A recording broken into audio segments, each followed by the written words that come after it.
మా మమ్మీ ఇద్దరే ఉండాలి. అట్లాంటి పర్సన్ ఇక మా అక్క ఇంకొకరితో తిరగడం ఆయనకు నచ్చలేదు. ఇక మా డాడీ ఎట్లా అంటే బస్సులో అందరిని తిడుతుంటాడు చేస్తాడు. బస్సులో చిన్న చిన్న లొల్లీలు కామన్. నాకు ఫస్ట్ తెలియగానే నాకు వీళ్ళ మీద అనుమానం రాలేదన్న. డాడీ నోటి దూలకి మనకు తెలియకుండా బయట ఎవరితో నన్ను లొల్లీలు పెట్టుకుండేమో, బయట ఇంకెవరన్నా గుర్తు తెలియని వాళ్ళు డాడీని చంపేసిరేమో అనుకున్నా గానీ గట్కేసర్ దగ్గరనే దొరికింది. ఇక్కడ చంపేసినారు అని అన్నారు. ఇక్కడనే చంపిరంట అన్న. నాకు నిన్న పోలీస్ వాళ్ళు వచ్చి చెప్పిరన్న, ఈడ 12 గంటల వరకు చంపేసినారంట మనిషిని. అప్పటి నుంచి ఇంట్లోనే ఉందంట బాడీ. రాత్రి 2 గంటలకి ఈడికేని మా అక్క ఫోన్లకేని ర్యాపిడోలా కార్ బుక్ చేసి మా డాడీని అందులో వేసుకెళ్ళి అక్కడి నుంచి గట్కేసర్ దగ్గరికి వెళ్ళి అక్కడ పడేసిరని చెప్పి మాకు పోలీసు వాళ్ళే చెప్పిరన్న. అప్పుడు నేను చెప్పే వరకు నేను నమ్మలేదు.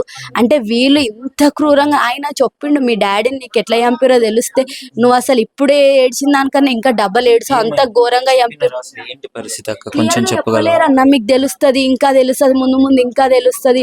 మెత్త పెట్టొత్తిర్రు అన్నారు, ఈ ఫ్యాన్ కురేసిర్రు అన్నారు, లోపల సీలింగ్ కురేసిర్రు అన్నారు, మా మమ్మీకి అటు ఇటు కదలకుండా కాళ్ళు పట్టుకుంది అన్నారు, జావీద్ అనేటైనా మెత్త పెట్టొత్తింది అన్నాడు, మా అక్క చేతులు పట్టుకుంది అన్నారు.